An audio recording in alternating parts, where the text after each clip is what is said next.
Good morning po guys. Ayun. Time check po natin ay 8:26 po ng umaga. Yan. Ang date po natin ay April 12, Sabado po. Yan. Gusto lang kong ipaalala sa lahat na sana ay mag-iingat po tayo parati kung saan man tayo pumunta, mapa-OFW man o ordinaryong tao na mamamayan.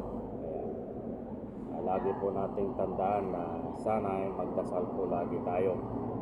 Hindi karagdagang lakas sa ating mahal na Panginoon, kasi siya lamang po ang sumusubaybay sa atin sa lahat ng ating mga gagawin. Kaya siya lang po ang nakakaalam ng mga gagawin natin at mangyayari pa sa atin.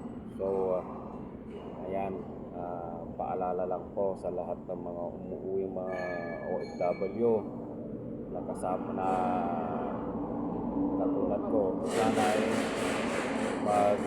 mag-ingat po, at sana po maging masaya ang inyong pagbabakasyon. Ayun, at maraming salamat po sa panonood ng aking munting video sa aking mag-ina.